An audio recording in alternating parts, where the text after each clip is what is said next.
The following production is part of the Play Some Video Games podcast network.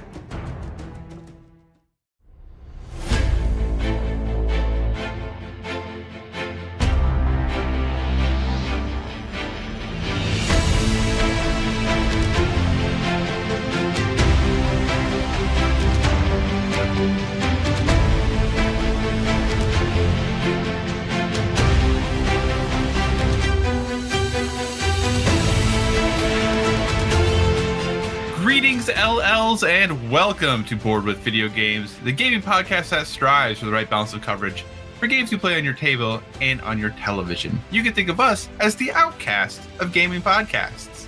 We're a proud member of the PSVG podcast network. I am one of your hosts, Kyle, and joining me on this co-op adventure, the guy who knows shaking a Polaroid picture really doesn't do anything. Josh, how are you doing?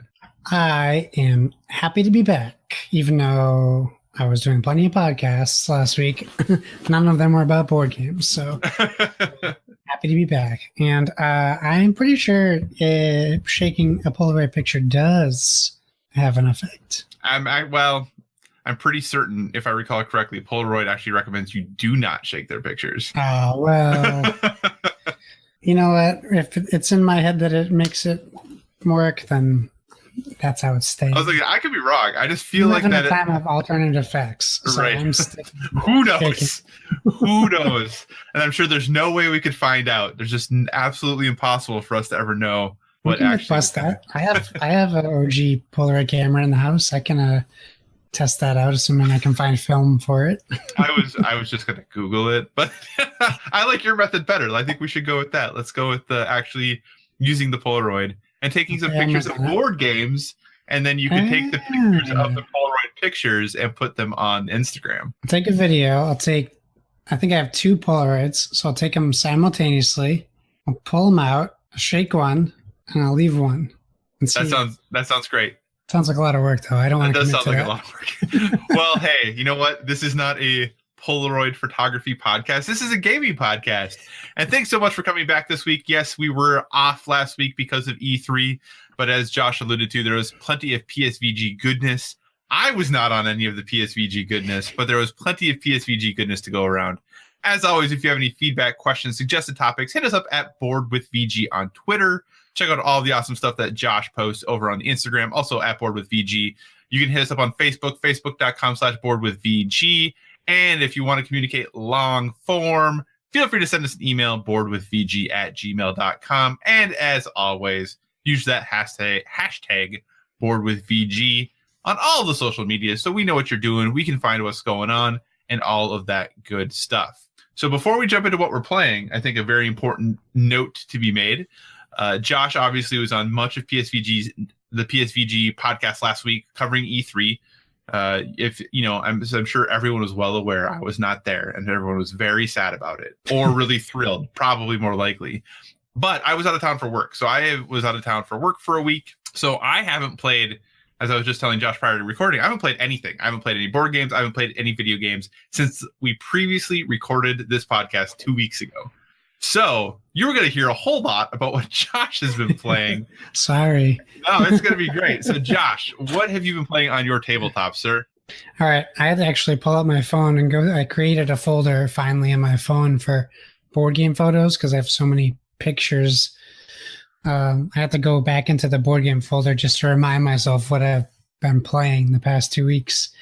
So the first one I'll talk about is Herbaceous, and so we backed Herbaceous Sprouts, which is a Kickstarter that just funded, I want to say last night.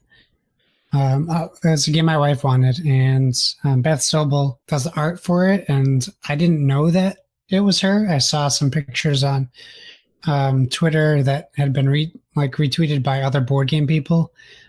She was making just regular old playing cards with art, and it looked fantastic. So it really caught my attention. So I had a conversation with the wife, and the Herbaceous Sprouts Kickstarter allowed you to add the base game to the Kickstarter pledge. And it would have been whatever the price with shipping, it would have been like $30 for the base game. which is like readily available now. So I checked on my FLGS had it, and Miniature Market had it, but ultimately Amazon, because of Prime, it was just cheaper to get it for $20. So we ended up getting that. It showed up on Father's Day, so that was a nice extra gift. So we played Herbaceous, and it's a pretty simple game, and it can be a quick game. We played 2 games like right back to back because it was pretty easy. It's up to 4 players, and essentially what you do is you have a private garden and you have a public garden, and the public garden is set up in the middle of the table. Then you put a little divider, which is your private garden like label, so people know the cards beyond that are your cards. And it's a drafting game. So you have a main deck in the middle of the table. And you have, I'm just going to say they're like potting options in front of you. You have 4 cards, and they represent different ways to pot plants. And you have, the way they're set up is you have a green one that you can only plant special cards. So there's a set amount of cards in the game that have numbers 1, 2, or 3 on them, and you can only plant the special cards in that pot. And on each card, it has a number. So, as an example, there's a pot. There's a planter that you have to plant 3 different ingredients, but you can do combinations of the different ingredients. So, you can do up to 7 cards, and you would get 14 points for that. It tells you on the card how many points you get for how many cards you do. And then there's ones where you do doubles. So you do 2 and 2. And then there's one where it's as many of the same herb as you can get. And the way you get these herbs are the first person will draw a card from the draw deck. They'll either decide to put it in their private garden or in the public garden. And then they will draw another card, and they have to do the opposite of what they did on their first turn. So the first turn is kind of irrelevant unless you draw a special card with a number on it. You kind of just look, and it might be like lavender or saffron or bay leaf. They have all these different herbs, as the title of the game is. The art is amazing. If you look on Instagram, I posted some pictures. And then as you do this, you build up your private deck, your private garden, and you're also building up the public garden. And at any point in the game, you can take as many cards from the public garden as you want, as long as you're using them to score at that moment. And you can combine them with your private cards as well. So if there were 4 lavenders in the public garden and I had 3 in my private, I could take 7 cards and put them on that card that gives you the multiples of the same item. However, you can only score once per card. So the game goes until all cards have scored, and or you can't do any more moves. If the deck runs out, you keep drawing cards from the public deck until you're done. And that's pretty much it. It's pretty simple. It's easy to learn. I don't think we had any questions after the first play, which is fine. I think it's maybe 15 minutes.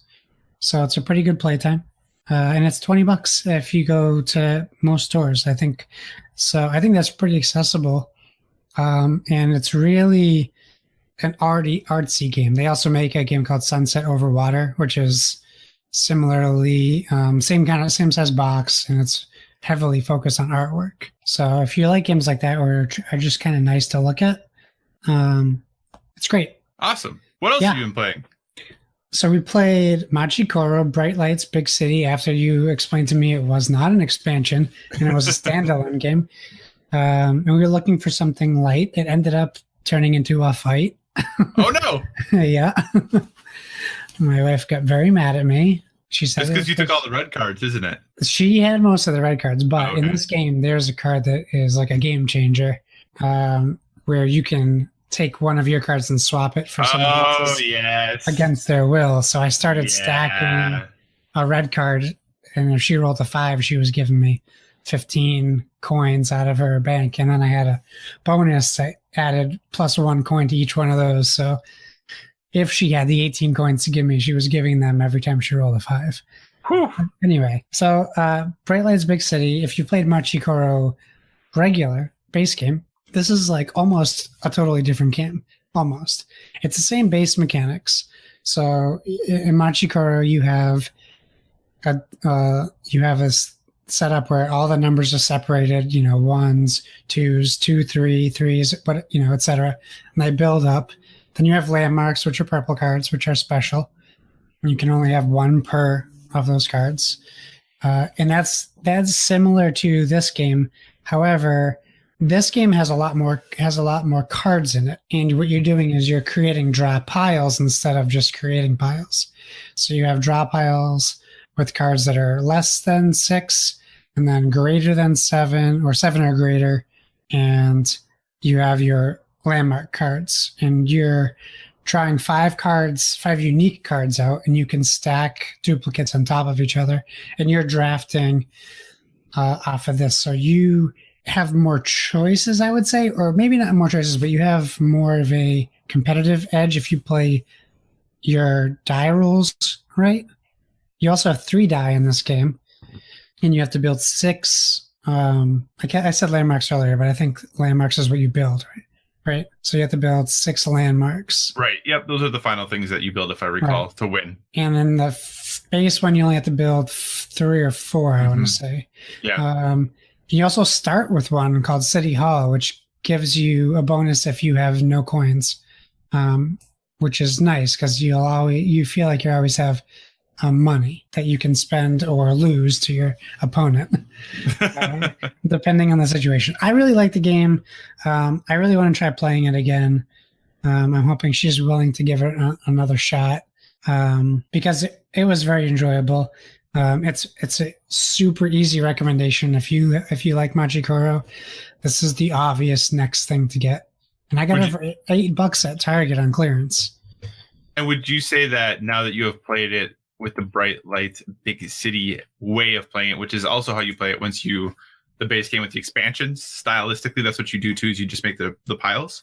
Okay. Is this how you would always want to play it moving forward, or would you ever want to go back to base Machi Koro? Well, if I add the expansions to my Machi Koro, does that mean I can't use my playmat anymore?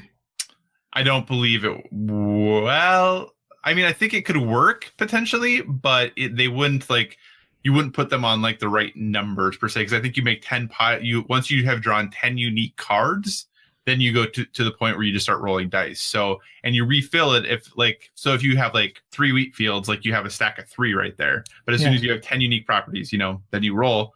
So yeah, that's what you do once you add the expansions in. So okay, I mean, I'll try it. That makes me sad. I got my playmat and won't be able to use it, but yeah.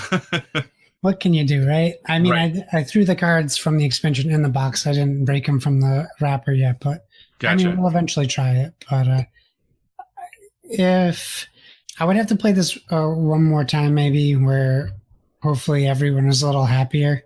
Mm-hmm. There was a point at the end of the game I was not collecting on die rolls she was doing just because she was so angry, and I still ended up winning at the end. Then I was like, okay, I won. Now you can stop. Are you happy? I'm sure that went really well. Well, I was bummed. I'm like, I like to play games, and if I'm winning, I shouldn't feel bad. Right. So yeah, I mean, I was a little salty at the end, but it was fine. It is what it is. I mean, that happens in relationships and gaming. That's true. It's a relationship or not. I'm sure I've been sore if I've lost a game or two, if I feel like it was crushing defeat. But that is what it is. I'll just talk about Magic Maze because we played that on Saturday. A game I've had over a year. Mm-hmm. Got it almost over a year. It was one of the Gen Con games, I want to say. At Barnes & Noble, that they were doing the specials. It was Downforce, Magic Maze, Skyward, mm-hmm. and something else. Something we got. Anyways, we decided to play. I showed my buddy whose house we were at the options. He saw the premise of Magic Maze, which is you're adventurers who are all out of armor and weapons, and you have to steal from them all and get out in time. And that's the premise of the game, kind of. Everyone takes on a role of not a character, but of a direction, which is very bizarre. So you set up a mall tile, a little small square, and you put your starting pawns on there. And they do have a thing for colorblind people where they put icon stickers on these pawns, but it's yellow, green, purple, and orange markers. And I'm trying to, in my head, imagine how to explain this game. And what you do is it's 1 to 8 players. So there's a lot of variety, but the more players, the more chaotic the game gets. Because what happens is, say it's Kyle and myself are playing, we'll shuffle cards and Kyle will get a direction and a compass direction. So there's true north in the game is represented by the center tile. So every card, when you are given a card, there is a north logo, and that needs to be facing the same direction as the north on the board. And then there will be an arrow on the card in front of you. And that arrow will either be pointing northeast, south, or west, relative to you, not necessarily to north. So depending on how you're looking at the board, it's not actually north that you're looking at. Straight. Right. So it'd be like straight, left, right, or down. Gotcha. And there'll also be logos. One might be an escalator. One might be what you would consider to be a portal, like a swirly circle. And one is essentially a card draw thing. So as you explore the maze, only the person that has the tile that lets them put a room down can put the room tile down. Only the person with the escalator tile can move someone up or down an escalator. And only the person with the portal can move characters through portals, which essentially get you through a map faster. But only yellow can go through a yellow portal, and only purple can go through a purple portal. You cannot go through each other's pawns, not even just to pass them. Oh. And you can't talk while you're playing the game. Okay. This sounds super simple. I don't know what the problem is. And the game has a 3-minute timer. Perfect. All the better. So your goal is to discover the map tile that has your adventurer's weapon logo on it, get everyone to their individual tiles, flip a card, and then get everyone to the exit point on a different card somewhere else in the mall. And you can only move someone left or right, and everyone has to be, there's a big giant pawn in the game. It's called the attention pawn or whatever, and you pick it up and put it in front of the person who you're trying to get to make a move. But if someone puts that in front of you, you don't know what character they're trying to get you to move because they can't tell you. On the board, there are timers. If you can get, there's only a couple. If you can get to a timer, if you get a pawn to stop on a timer, it will flip the active timer no matter what the time is. So this could be good or horrible. And then you're allowed to talk until someone makes a move. But it's a 3-minute timer. So if you talk too much, then you're crippling yourself. It's insanely fun and stressful. And as long as you have a good sense of humor about it, like I kept picking up the pawn and moving it in front of the guy next to me because he wasn't getting the hint. So I'd take it, put it in front of him, tap it on the table, put it away, put it in front of him, tap it on the table. It's really fun. It would be they just released a kids version of the game. Mm-hmm. I would say it's probably okay for kids, like whenever you think critical thinking skills are coming into play, 8 to 10 maybe. Maybe 8's a little young, but maybe 10 to 12. It would be fun for, I would say this would be a great game night game. Gotcha. When you have friends over that maybe don't typically play board games, it's very fun, chaotic, silly, and it's so quick, 3 minutes, maybe longer depending on if you get to those timers. It's very easy to pick back up and play. They also have, I think, 22 different scenarios in the game where, and it also comes with this big giant dry erase board where you can score, you can keep track of your wins and losses in scenarios or who played, but they add silly variants to the things you still can't talk, but now you can look more intently at the person you want to make a move, but you can't use the big player mover pawn thing and things like that. So there's a lot of different variants Some make them harder, some make them more fun. It was a lot of fun. I think we played like 6 games in a row. It was a blast. We had a great time. So super high recommend.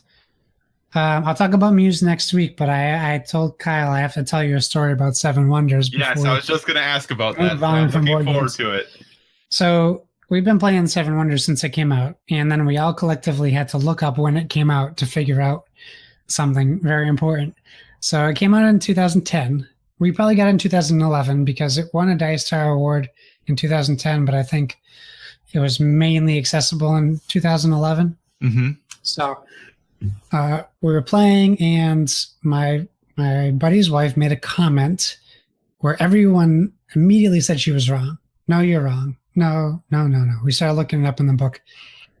They find this thing in the book. It's in bold red letters, and it was devastating to all 6 of us, 5 of us, because one of them was pretty sure she was doing it right. Every game we played Seven Wonders, we would always buy duplicate cards. Are you serious? So if I had 3 siege workshops, I just had 3 siege workshops. If I had 4, like 2 altars, I would just upgrade for free to the next blue cards.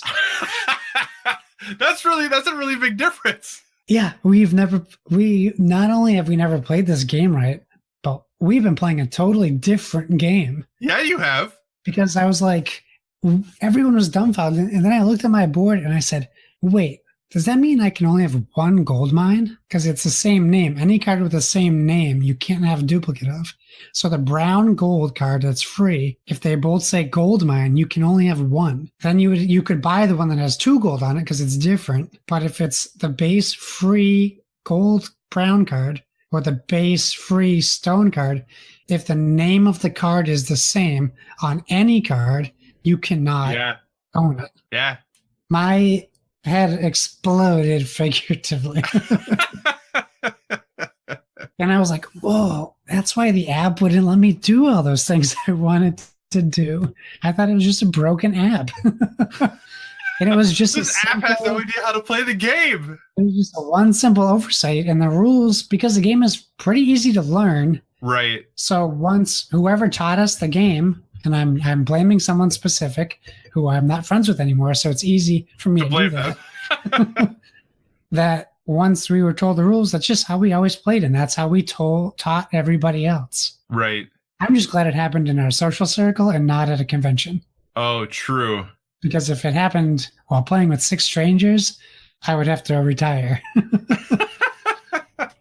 Because now that you say that, like, I always knew that you could never build 2 of the identical structures. But now that I really, really think about it, I don't know when it came to basically those production cards, if I was always super vigilant about that. Because they're free typically, so you don't really think about it. Which changes the whole game. Right. I know for like the blue cards and the green card, like that I knew. But like, I guess when it comes to the resource production ones, I guess I don't know if I ever I probably did break that rule then, now that I think about it. Because I always thought about it from the sense of the blue cards and the yellow cards and the red cards. Like, that's what I always thought about it from. Yeah. I never thought about it from the gray and brown card perspective. And I don't know why, because they're named, they have art. Exactly. And I'm always like, why would you burn a card? Why would you sell a card? Oh, well, now I know why. Now I need the coins to buy from my neighbors, because I can't have 3 papyrus to build my guild at the end of the game. I need to buy them from people. But it would also mean there'll be more resources on both sides of me. Right. So it will be easier to buy, but now those yellow cards are worth way more. Right. Yeah. Everything is different. I'm never going to play that game the same again. In fact, it's like having a whole new game. Yeah, it is a whole brand new game. It's insane. You had years of enjoyment playing it your way with house rules. And now you get years more enjoyment playing it by the real rules. Yeah. I feel like this is a win for you. Like, I don't think this is bad at all. It's a win. Yeah, it is a win. I feel like you don't believe that. It's a shot, but it's a win. It is a win, but it's a tough pill to swallow. Gotcha. All right. Well, that's the board games you've been playing. What have you been playing on your television, sir? Because I haven't been playing anything. Well, you have. You've been playing something I've been putting a lot of time into recently. That's true. I did play 1 hour of The Division when I got back from Baltimore. 1 hour with you. Yeah. I've been playing a lot of The Division. And I'm embarrassed to say, so I got Jurassic Park, the last Evolution. Yep. In the middle of E3, which was stupid. I should have waited, but we get a pre-order bonus. I'm like, I got to do it. Right. So I think since we last talked on the podcast, I got a new PC. Mm-hmm. So it's nothing fancy, but it'll get the job done. So I now have Destiny 2 with the base year one content. Mm-hmm. I have Fortnite on there, Civilization 5, a couple other games. Basically, these are all games people want to play with me, and I want to play with them on the PC. So I did play a little bit of Destiny 2 on it. How are you with mouse and keyboard? I plugged in the Xbox controller. It's just been so long. I'll get to mouse and keyboard, but it wasn't how I wanted to start. Right. Right away. I used to be awesome. Like PC was my childhood, but I'm more comfortable with the controller right now. So I tried the Steam controller and then I went and I traded it in. It's so bad. Yeah, I've heard it takes a little bit to get used to. Yeah, I have no interest in learning how to use that thing. There you go. It's such a mess. The configuration is such a mess. So I did that. I messed around with the PC a little bit. I got everything installed. I think that I want bunch of the Blizzard stuff, like Heroes of the Storms, back on there, because that was, and then a couple of the Twitch Prime games that were free. So I added some games on there. Then I only played a little bit of Jurassic Park Evolution. It looks gorgeous on the Xbox One, whether that's the X or not. I realize it's been a long time since I played like a city building game. I was having issues like connecting power lines, and I was getting myself frustrated. Nothing against the game. It was just me being stupid. But that was fun, and I want to get back into it. But because of E3, watching a lot of E3 stuff, and I just got back into the Division. Like they put out this Shield program where you're getting rewarded for doing things that, and some of these things will carry over to the Division 2. I mean, I got plenty of time to play. It's not coming out until March 15th of 2019, but I'm just feeling it right now. I'm feeling really confident. I'm feeling good at the game, except I jumped into the Dark Zone today. And it's the first time I ever did the Dark Zone. And I played the whole game on PS4, never doing the Dark Zone. Right. So I really felt out of my element. I didn't know what the heck I was doing. And then I died after one supply drop, so I didn't get anything. Gotcha. So I was a little bummed, but I was playing it while we were setting up, and I can't say that I've been playing too much else. However, I am strongly considering jumping into The Last of Us Remastered since I've never played it. You've never played the remastered, or you've never played it, period? Never played it, period. You ever played The Last of Us? No. For many reasons. I watched it played on React, the React channel on YouTube. Yep. So I invested, I don't know how many episodes I did, like 23 weeks of my life watching kids play the game, which was really fun to do. But after watching the E3 presentation for it, it made me want to experience the game for myself. So I think I might try jumping into that. Gotcha. And go back and forth between the Division and that. That makes sense. Absolutely. But yeah, I don't have too much else to report. I played a bunch of Fortnite because it dropped on the Switch. Right. I actually played it on the Xbox with people on the Switch. And then I tried it on my Switch, and in handheld mode, it's just not for me. I can see that, yeah. I'll try it on my TV. I don't think that I have any issues with it running on the Switch. Right. It seems to run just fine. But I just didn't love if I was like at a hotel and I didn't bring the dog with me, like I'd be perfectly content doing that.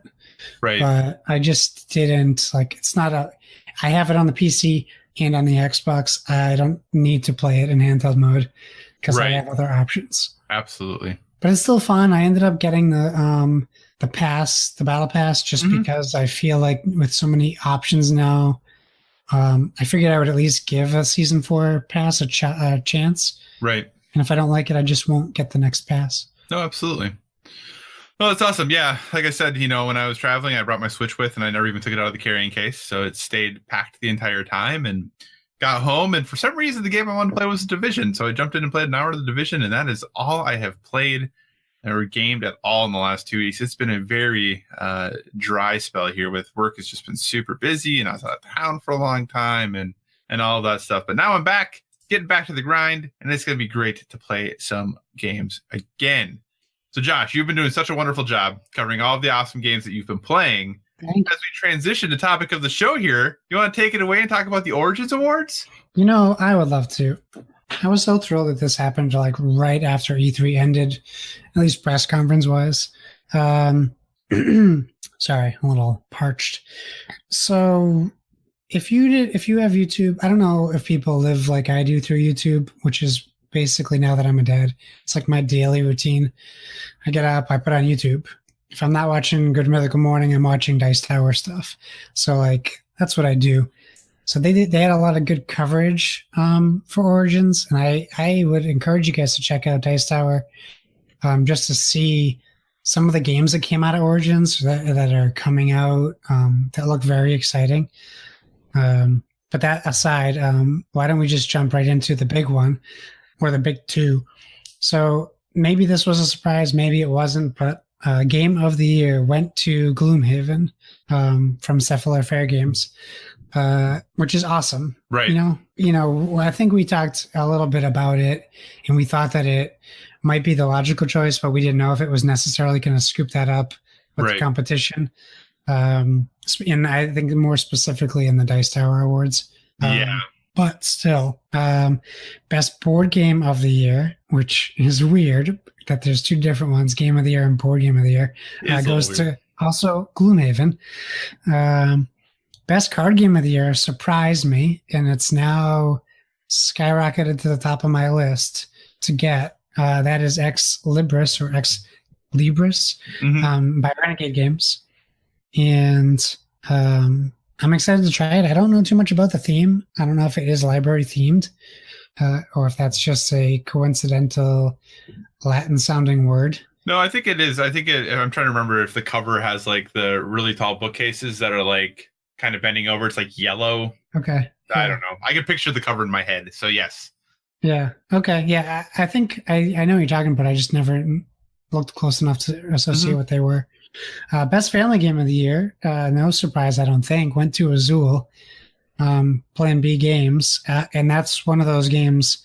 They have Reef coming out, which is supposed to be just as good.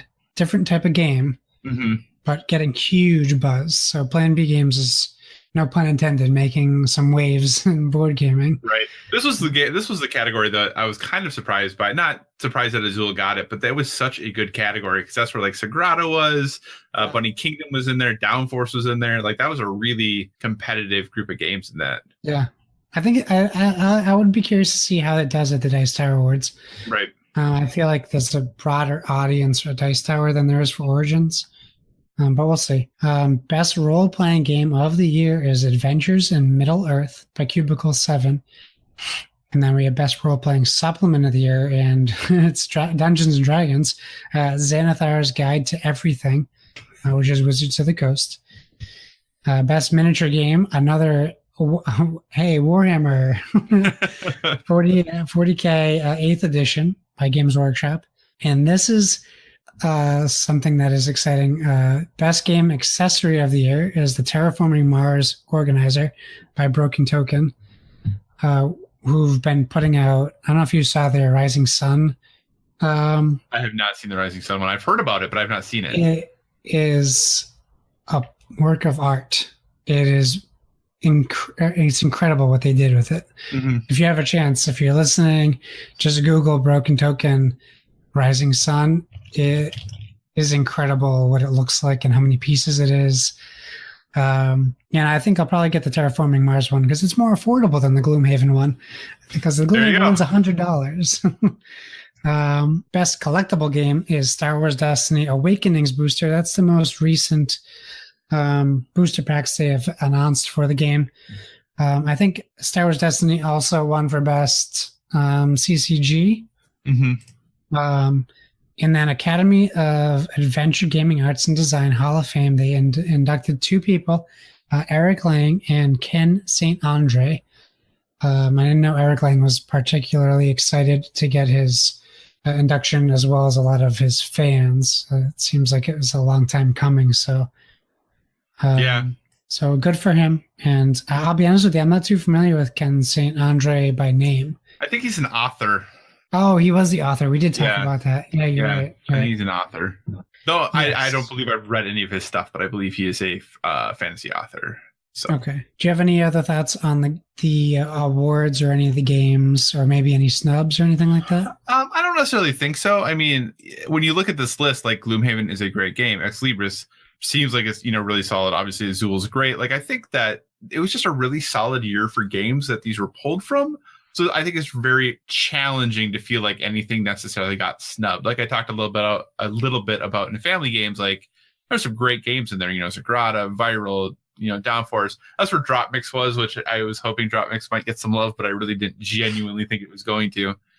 But yeah, and then for card games, obviously, we're a big fan of Fox and the Forest on this podcast, but for Renegade, whether it was Fox and the Forest or Ex Libris, who cares, Yeah. So either way, they take a win. But yeah, I just think when you look at everything, really solid year of games, really great group of nominees. But yeah, I think as far as the winners go, I have nothing that I am upset about or feel is not justified as far as these go. Speaking of Drop Mix, so it's $30 at my Toys R Us. Are you going to buy another copy of it? I really feel like I should get it and gift it to somebody. For that price, I mean, $30 is a really good deal for that. Even if I saved it until Christmas for a Yankee Swap gift. Yeah. Like $30, and there's like 6 of them just sitting lonely on the shelf. And the Discovery packs are $2 at Best Buy this week. Oh, are they really? Yeah, so I'm like, maybe want to get some of those, but I think I'm gonna go back to Toys R Us on Friday because this weekend is their last weekend open. They're shutting them all down. Oh, this weekend. That's right. Yeah. So if they're still there, I think I'll just pull the trigger and buy one. Right. See if you can. Maybe it'll be a little bit cheaper by then if it's still there. No, it says on the final tag it won't go any lower. Oh, does it? But they also had they have that Red Dead Trilogy Xbox One pack for 70% off. Oh. So I might go and grab that too if I could find anyone in the gaming department. Yeah, right. Yeah, I actually, because I bought not that long ago, I got the Lego. Yeah, you got it at Target. I've been looking everywhere for that. Yeah, I got a Lego Dimensions base set for PS4, and it was like $9. Yeah, it's 70% off at Toys R Us right now. They have them for the PS4, but it's 70% off $70. Right. So I'm like, unless I can find it for the price Kyle found it at, I'm not buying it. Well, that's why all my Targets and none of them have them. Yeah, that's why. Because when I saw it, I asked everyone in the Discord. I was like, "Does this seem like a good deal? Should I be getting this?" And everyone said, if that's actually the price, yes. Just for the Legos alone. I know. So, yeah, I haven't opened it yet. So I hope that there's actually stuff in it. But who knows? Maybe I bought an empty box for like $9. Display box, yeah. Yeah, absolutely. All right. So in addition to the Origins Awards, obviously last week was E3. So, both the board gaming world and the video game world had a lot of really exciting things going on. Board gamers had Origins. Video gamers had E3. Those of us who played both had just a ton of things that there was impossible to keep up with. But we wanted to take just a minute and talk about some of our favorite things from E3, because I didn't get to be on any wrap-up podcast, unlike Josh. But we're just going to do this as one big thing. We're not going to go through every conference. We're not going to go through every presentation. We're not going to talk about every game. We're just going to pick our 3 favorite things that we saw or were presented at some point during E3. With that, Josh has been talking a ton, so I will kick us off on this one. But the one thing that I saw that I was actually far more excited about than I thought I was going to be was Rage 2. This game looks great. I am really looking forward to and really excited to play Rage 2. I thought overall Bethesda's press conference was fine. I didn't love it, but I really thought Rage was a lot of fun. Number one, having Andrew WK perform right before it, I thought was great. I was so disappointed by the audience there. I was like, why are you not getting into this? This is amazing. Andrew WK is playing his heart out, and everyone was just sitting there. I was very sad about that. But anyway, this is kind of a video game, right? Like, it looks kind of over the top. Everything's a little bit ridiculous. Cuckoo bananas things are happening. You get to fly, you get to shoot things, you get to blow things up, you get to drive things and blow things up, you get to run around and blow things up, you have powers where you like fly in the air and smash down on people. Like, this looks great. I really thought the new Doom reboot was fun. I really enjoyed the Mad Max game. You take both the studios who worked on both those things, slam them together to make a new game. Well, not new in this case, I guess a sequel to a game that does not look at all like this game. It's new to a lot of people. It is new to a lot of people. Still counts as new. Yeah, so I think this is looking incredibly fun. I did play the original Rage and thought it was fine. I think Lucas, mentioned in the Discord about the end of the original Rage. Apparently it was a cliffhanger. I don't remember it at all. I beat the game. I don't remember at all what happened. So I'm not super worried about the quality of the story, but I really thought that Rage 2, all the teaser stuff after it leaked, all the things that they were doing, I was kind of interested. But then watching that presentation and watching that trailer, I am all in on this game and really looking forward to playing Rage 2 next year when it comes out. So that was one of my favorite things from E3. Josh, what was one of your favorite things from E3? Well, if you know me, you know what I'm going to say. My favorite thing from E3 was hands down Forza Horizon 4. Or if you saw my tweet at the new head of Walmart Canada's gaming division, I said, your first job is to get Forza Horizons 5 made. And he responded with a GIF, which was funny. Forza Horizon 4 just I had a conversation with someone, and I don't remember who. It might have been on the review cast. Honestly, I watched maybe it was Donnie, maybe the first like 2.5 minutes of that trailer. I didn't know if it was Forza 7 or Forza Horizon 4 yet, because they showed a lot of racing, and then all of a sudden they go right off road, and I'm like, perfect. And you didn't necessarily know where they were right away. Right. And then they reveal it's going to be in England, which is awesome. And they were showing these destructible cobblestone walls that they're driving through. And as they hit the wall, you see all the individual stones break off. And it looked incredible. Speaking of, that's Forza Horizon 3 is another game I jumped back into this past week. They talked about the seasons this time. It's gonna, they showcased all 4 seasons and what happens as you're going through them. But what they didn't show during the showcase, and they talked about afterwards, was every winter will be different from the previous winter. It's all dynamic weather. So the roads aren't always going to be the same. There might be ice where there was snow. There might not be snow where there was snow. The lake might not freeze over. All these different things are going to be different. Autumn will be different. There might be more rain in the spring than there was the last spring. Like, the weather effects look incredible. And one of the big things they added was what you would consider the equivalent to a Destiny raid. They added Forza group events where you can it's like up to 20 cars compete in this like Horizon event, and you gain group XP for competing in these races and completing these challenges. They're just taking this thing above and beyond where I thought that they could even go. I just assumed this would be a parallel to Forza Horizon 3, just in a new location with like different challenges. And they show this huge giant hovercraft in the middle of the game that they're racing. It looks incredible. And it looks beautiful. And they did announce it will run in 60 frames, true 4K, which is excellent. Great. It is great. If I cared at all about racing games, I'm sure I'd be right there with you. Well, you own Horizon 3. I think you should at least give it a shot. I mean, I could try it. I am really bad at racing games, and I have never, ever enjoyed them. But it's an open world game. It's so good. You don't even have to race necessarily.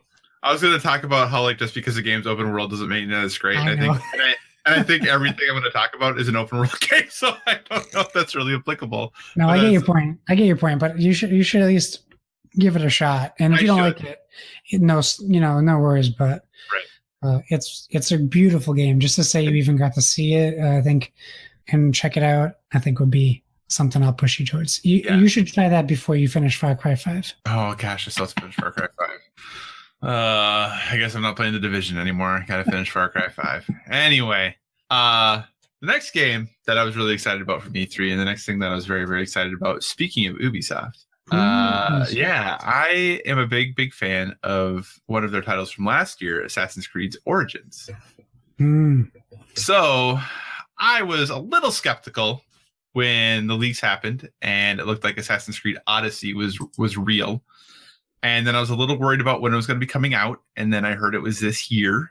And I was a little more worried because I didn't necessarily want Ubisoft going back to their yearly, cycle with Assassin's Creed. But then you hear that the team's been working on this game for over 3 years. You're like, okay, well, maybe, how things are looking a little better. And then I watched the trailer, and all I want to do is Spartan kick a whole crap load of people because that looks sweet. I'm really excited for this game. It is one of my more anticipated games of the fall. I think this fall obviously is very packed. We all know that there's a lot coming out, but I was really impressed with all of the things that they're doing and how they have taken Assassin's Creed and are really pushing it now and trying new things with it. I think we might hear even more this year about how Assassin's Creed Odyssey doesn't feel like an Assassin's Creed game. No hidden blade, you have no hoods, or at least they haven't shown any of those things if they exist. So I'm wondering if they're going to continue to push this franchise in new and interesting directions. Some things I'm really interested to see is that they say that this is basically now a full RPG. That is what they were saying during all their post press conference stuff, is that this is an RPG, that there's progression systems, that there's weapons, armor, all those things are going to be important. You can play, there's 2 different protagonists that you can play as, and the game will be different depending on which protagonist you play. There are romance options now, and you can romance whoever you want to, regardless of gender. There's dialogue trees, different conversations that are going to be happening. They are really pushing Assassin's Creed into a new direction. And after how much I enjoyed Origins last year, that which I didn't think I was going to as much, but with the change up to the combat that they did, how I loved how they really focused on, especially how Origins went. I really love the fact that they focused on showing a lot of gameplay without someone using a shield. So you didn't feel like I'm just going to, turtle behind this shield and go in and poke. Like there's a very dynamic combat system there, depending on the weapons that you have. So, yeah, I was really impressed. I didn't think I wanted a new Assassin's Creed game yet. I thought I wanted some time off. But after watching that reveal trailer, watching some gameplay of it that they were presenting later at, when going to like the Coliseum and all that good stuff, I was really impressed with the game. And I really am excited that the ship combat is back and more robust than it has been. I don't want to spoil things that happened in other games after Black Flag, but I'm really excited to be having some more Black Flag style ship combat in Assassin's Creed because I loved that. I thought it was really fun. It was a good change up to the game. And they said that this world, I think they said, is 4 times the size of Origins, and Origins was huge, just huge. Yeah. So I'm really looking forward to this game. I'm really excited about it. I didn't think I didn't think I wanted another Assassin's Creed this year, but now I very, very much do. So that is the second thing I was really excited about from E3 this year. What was your second thing, sir? Well, I think I want to say like it made me think of like the Mass Effect I wanted. I could see that. It really reminded me of Mass Effect with all the stuff I saw. Not just because it has the romance options, but obviously that's a part of it. But even just looking at the conversation tree and the way they changed how it was laid out compared to the last games, and like the fluidity of, it looks like they kind of like took Origins combat system and really refined it to be different, because they could have just copy and pasted that, and they didn't. So I think it looked awesome. Yeah, and it was really cool too because they were showing like battles that were like 150 versus 150 people.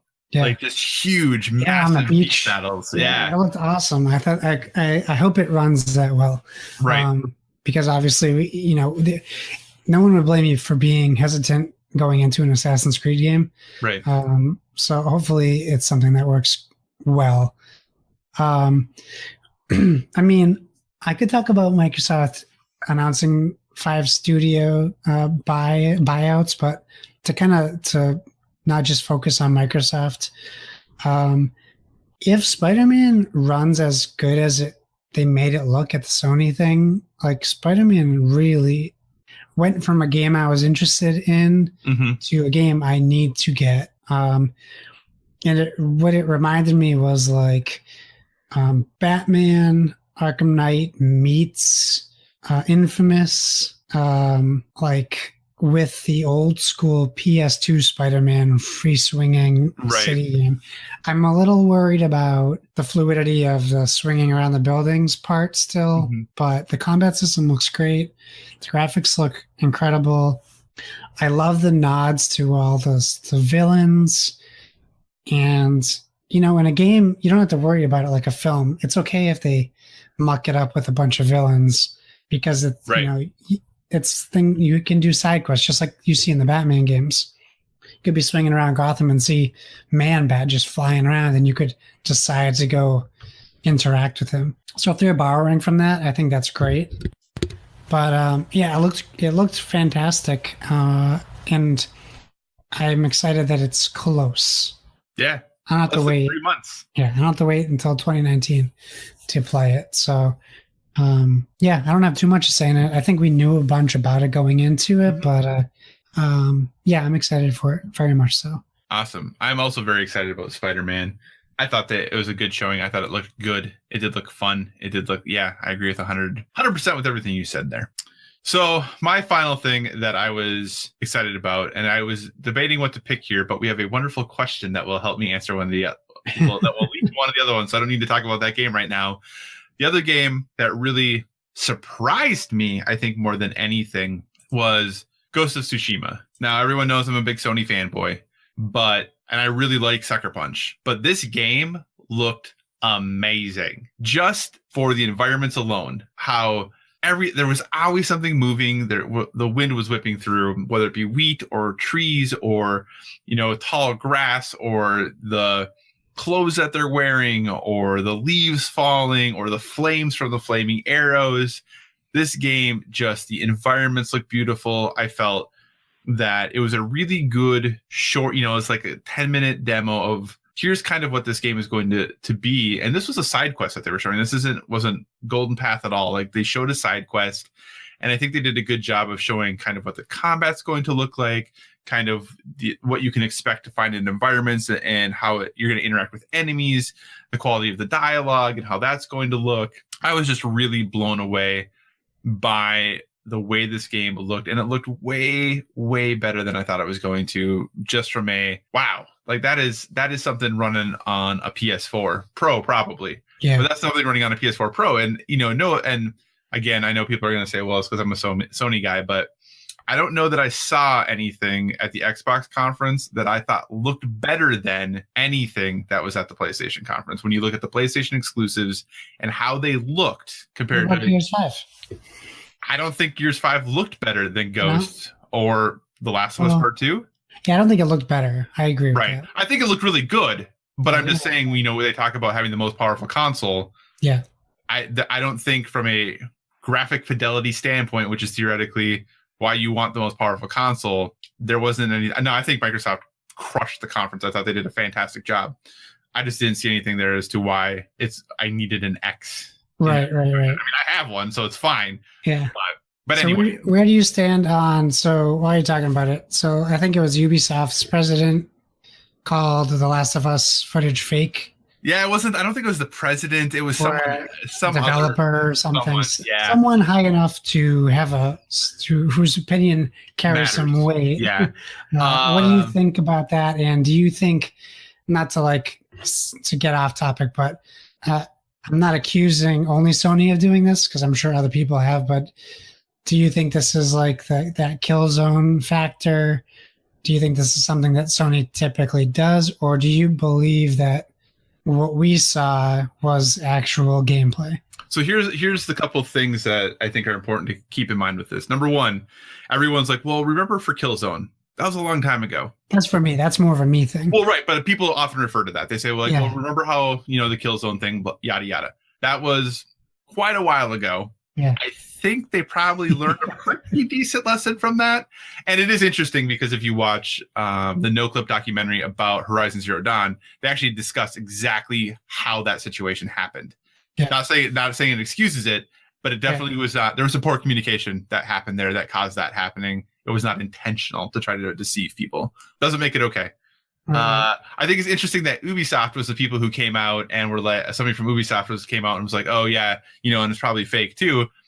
Watch Dogs, right, your own company, So I have that to say. Finally, I do genuinely think that is how the game looks right now. That part of that game looks like that right now. Is that what's going to ship? I don't know. Right. But if you look at the recent track record, God of War, if you compare God of War, what they showed when they revealed gameplay the first time to what it released, it got better. Yeah.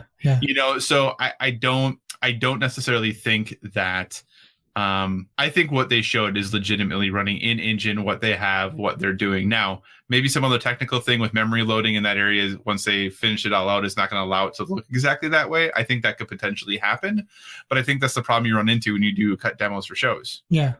So I don't think that it is a purposeful, we are going to try to deceive people in what this game actually looks like. I think that is what this game looks like right now. Yeah. When they're doing it. That's at least my opinion on it. I don't know. What do you think? I mean, if you look at, so like when they were showing Forza Horizon 4, they were like in-game engine. Yep. So that's not necessarily how the game's going to play.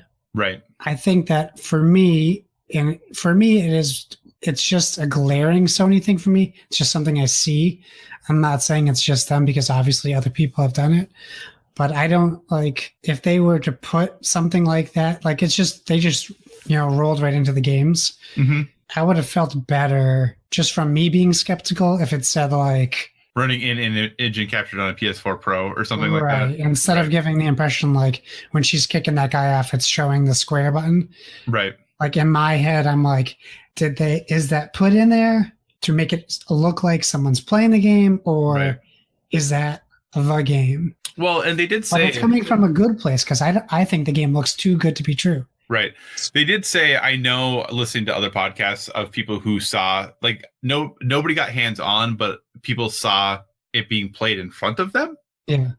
And from what they said is like, that is what it was. Like that, so, and again, in a year or two, when this game finally comes out, it might not look exactly like that, and I think that I think is the hard thing about something like E3, and this goes for every company, is you're trying to put your best foot forward. You're trying to show what you have in your head and what you're trying to accomplish. And I think it's that delicate balance between being purposely deceitful and showing what you're shooting for. Right. And people read it differently too. Like just because Sony doesn't put running on in-game engine doesn't mean they're trying to deceive you. It just means they're trying to show you a pretty game. Yep.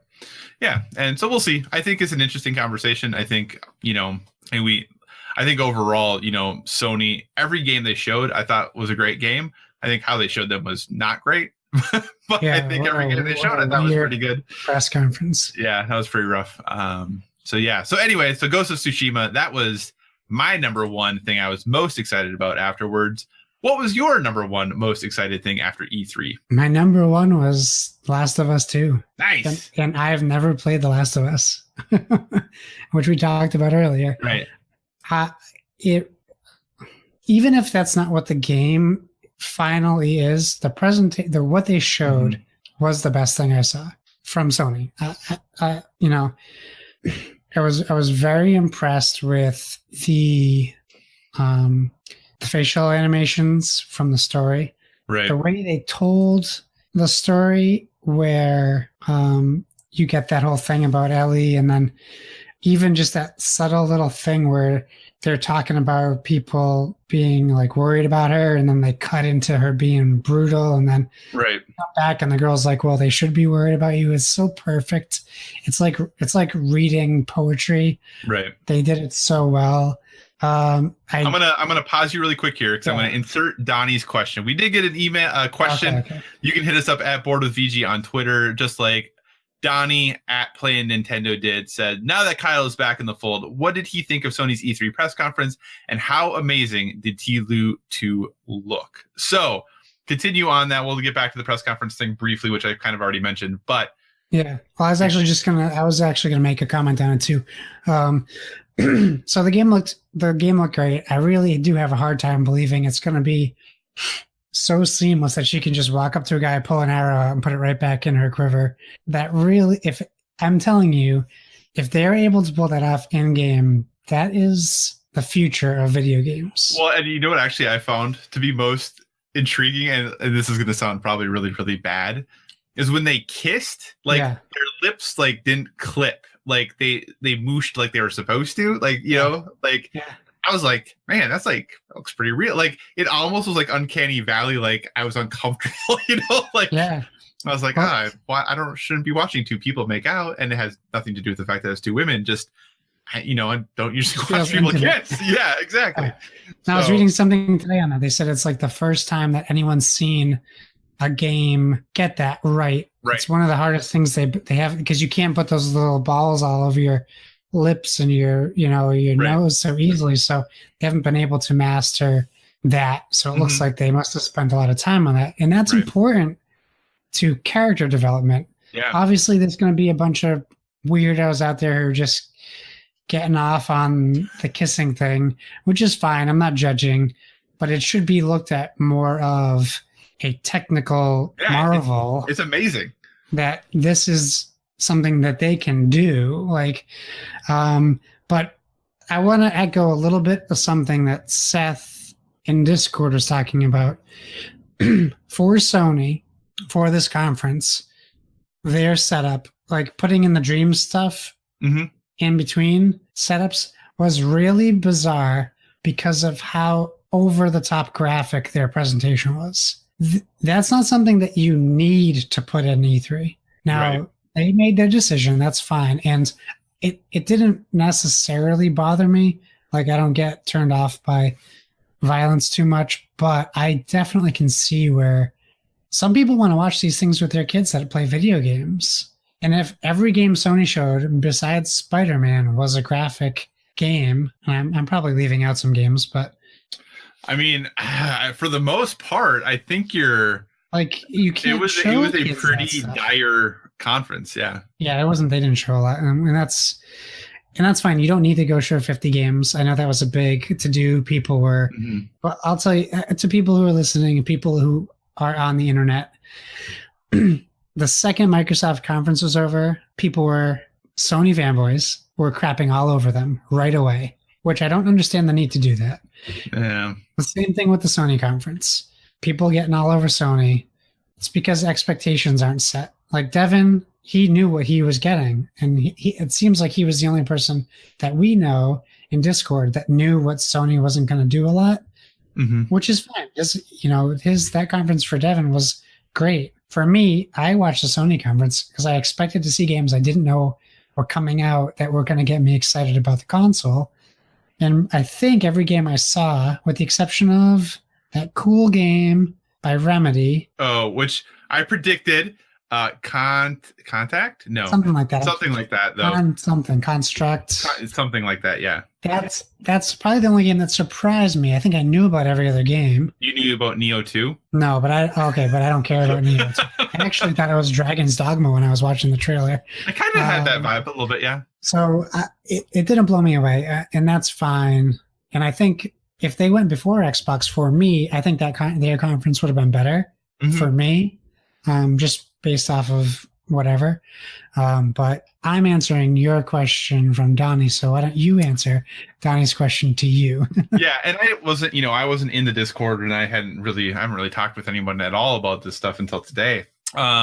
The PlayStation conference was exactly what I expected it to be as far as games that were shown. I figured they would have their 4 big tentpoles that they talked about ahead of time. They were going to have a handful of other announcements, and that was going to be the conference. That was it. That was all they were going to do. I think that for me, the problem was I thought the pacing was uneven. It was very weird. About Sean Lane was really awkward at the beginning. And then they were in that church thing and the audio wasn't very good. And if it's not good for us, I can't imagine how bad it was for the people who were watching it there live. And then they moved them and they did this little interlude thing where they showed like really important trailers. They showed like stuff about Black Ops 4. They showed stuff about Destiny 2 that no one sitting in, none of the reporters who were there saw. Like none of them saw any of that stuff. Yeah. So they didn't like, New Game Plus coming to God of War, like all that stuff that they talked about. And then they went to, they're back to their more traditional experience and jumped into some other trailers. But yeah, it was pretty much what I expected it was going to be. I thought we would get maybe one more announcement that we didn't get. I think having Resident Evil 2 there was pretty much assumed it was going to happen. But I thought, but again, a really dire, sad, like dark trailer, Neo, a dark trailer. When you're saying that other than the little interludes from Dreams and the Spider-Man trailer were like the lightest things pretty much, other than that Justin Roiland VR experience. Which was kind of funny.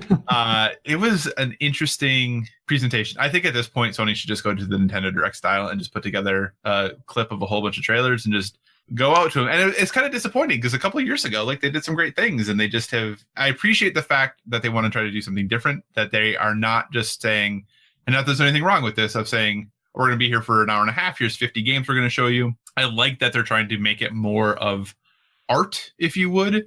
I just don't think it worked this year. I think it was something that they did not execute in a way that did any service to the games. I don't think it helped show the games in a way better than like when they revealed God of War and had the full orchestra. Like that was awesome. That was really cool. So I get trying to push and trying to say like, okay, we're going to build this like church thing that's going to look just like The Last of Us 2. I get that. It just didn't work. Right. And not to mention he talked about going to church like 6 times. I know. And then mentioned the Kingsman scene and all. I was like, oh, Sean, what are you doing?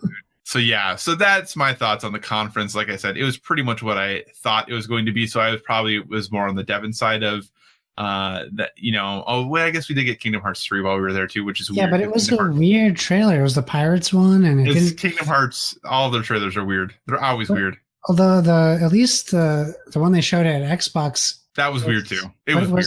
I thought it was good because it was just cartoony characters. It showed Frozen, but then like they showed like photorealistic pirates in the Kingdom Hearts world. Yeah. So like it looks like actually Johnny Depp, not like Sora version of Johnny Depp. So yeah, I just thought it was weird. But yeah, I think all the Kingdom Hearts stuff was a little odd, but I think that's just how the game is. Right. And then really briefly, as he had said, like Tilo 2 looked great. What are your thoughts on the folks and the concerns about the level of violence and gratuitous violence in that trailer and just that we have seen from The Last of Us 2 thus far? Everything has been dark, super dark for their trailers. Like there has been no, and not that they have to be bright and happy, but they have been very violent. Even the first, reveal trailer at PSX where, Ellie's singing, like when you look at the aftermath of what Joel walks through, like it is very gruesome. Yeah. So what do you think of all of this with Tilo 2? And is it too violent? Has it not earned it yet to show these things? Well, I mean, coming from someone who only watched the first game, I don't want to sound like I'm trying to comment on something I don't know about. I did watch the whole game. I think that fits the tone of the game, like the series. Are you talking about the one where they like brutally torture that Asian girl trailer? Yeah, that was the second trailer. So that was more off-putting to me. Mm-hmm. And I think that one, for whatever reason, has always stuck with me. And I was very concerned that they didn't have that tie into anything they showed in this one. Right. So it really feels like what they did with that was for nothing, because they didn't really tie Ellie into that. No. There wasn't Joel in that. It was just like when I first saw it, I thought it was like a standalone story, like that Last of Us 2 was going to be different. Right. Well, and all those people are characters in this game. Okay. So it's not, that was not just a tone piece. Like they went, like all of those characters are in this game. They went on and they announced who the voice actors are for them all and what their names are and all of that stuff. All right. So if that's the case, that's fine. But it struck me as odd. I just think like maybe I just don't know the audience this is being marketed towards that isn't already a Last of Us fan. I don't see people who didn't play the first one being like, oh yeah, I want to play this game. Right. because out of context, it's just gratuitous violence. Yeah. Which, like that's like Rage 2 trailer, but it's hyper real. Right. And I think that is the somewhat hard thing of that, when you look at a Rage 2 trailer, it's over the top, whereas this is trying to be, much more separate from reality instead of watching a girl stick a knife into someone's neck for 13 seconds holding his breath and then doing it 4 more times, or watching someone being gutted while they're hanging.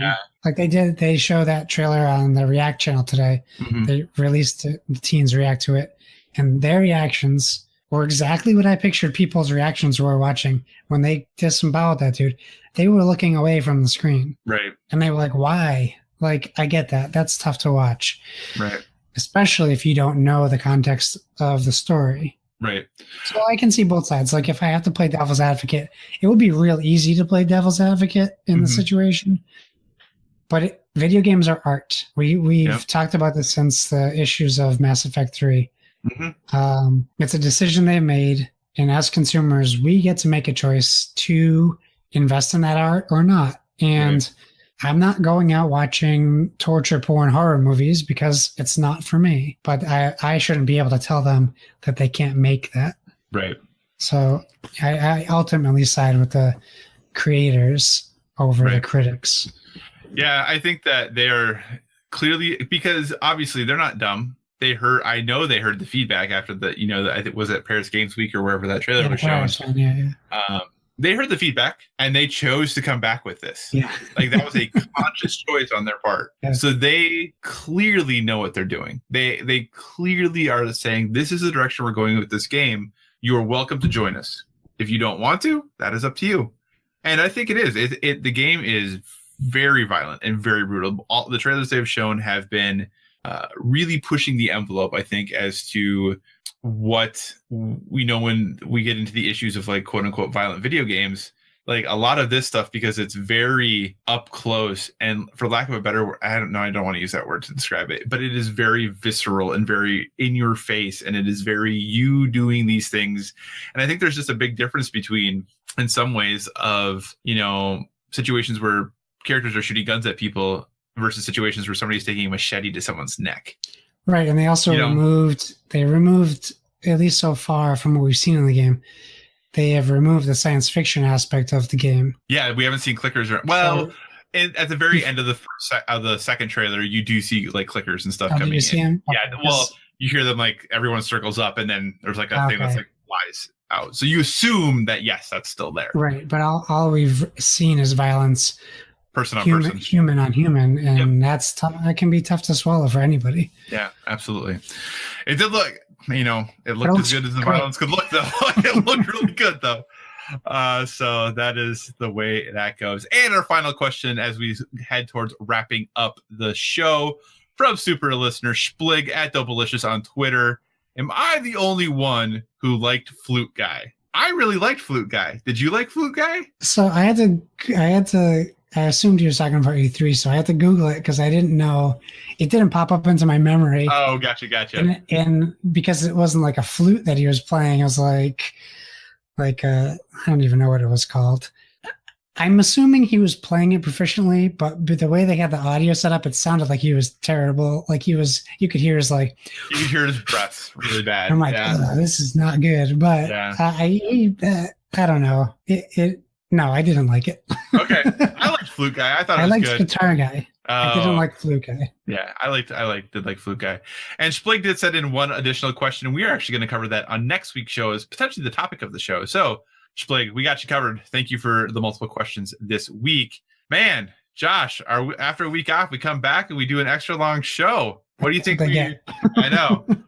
What do you say we wrap this one up? I think so. Before I do the normal routine, I'm going to say they did announce the Kinderspiel winner, which was a Funkelschatz, or Dragon's Breath, as you would prefer to call it, by Habba Games. So if you're interested, I know that they are doing an English release, so you can look it up. I'm sure it'll be available for pre-order pretty much everywhere since it won Kinderspiel. So congrats to them. Yes, big congrats. So welcome. It feels weird. We've been only gone a week, and I feel like we've been gone a month. But it's good to be back. So thanks for joining us again, everyone. You guys know where to find us. I'm back on the social medias, so I'm hitting them full force. Our Facebook page is active again, so we are facebook.com/boardwithvg. That's BOARD. Twitter, same handle. Instagram, same handle. boardwithvg@gmail.com. As a friendly reminder, we are still running our Dice Tower Awards contest. So please, we do have some submissions. I'm still waiting. I know people, you're listening, and you're like, should I not? I'm not going to pressure you. We did get one submission with someone just put hot links on all of their picks, which was very impressive. Someone must have done that at work. All you have to do is find our episode where we cover the Dice Tower Awards, or just go to Dice Tower Awards website and pick who you think is going to win each category. The person who has the highest percentage correct will receive from yours truly a game that has won one of the respective categories. And I will make sure to talk to you and not send you a game you already own. You will not be receiving Gloomhaven. Sorry. And that being said, tag us, #BoardWithVG on Twitter and Instagram. Whenever you guys are playing games, we love to see what you're playing, or even just stuff you want to talk about. Let us know. You can find me at Why So Serious. That's SIRRIUS on Xbox and PlayStation. I'm on the Switch. I dare you to find me playing Fortnite. I'm on Steam. Josh Bones 715. Scythe just dropped $20 for early access on Steam. 20? So $20 for the full game. I guess that really is way less than the board game is, so I shouldn't complain. Yeah. If you're interested in playing, send me a message so I know. I don't think Shiny Happy Meeple listens to us, but on Twitter we talk. And I told her if she gets it, let me know, and we'll play some Scythe on the PC. So that's where you can find me. Mr. Kyle, where can they find you? Well, you can find me on Twitter, Instagram, PlayStation Network, Xbox Live, Board Game Geek, all at Psychocross, CYCOCROSS. As always, if you have any suggestions for future topics, be sure to reach us on the social media. We really appreciate you all coming on the adventure with us this week. Like I said, if you have things that you would love for us to cover, just like Splig did it, and it's now going to become a topic next week, reach out to us. Let us know. We want to talk about what you want to hear about. And remember, everyone, whether it be board games or video games, never stop gaming.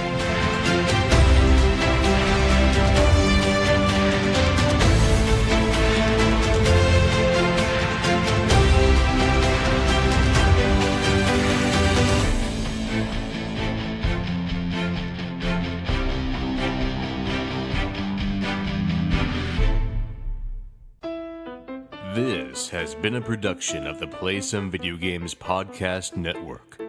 Find more great content at playsomevideogames.com.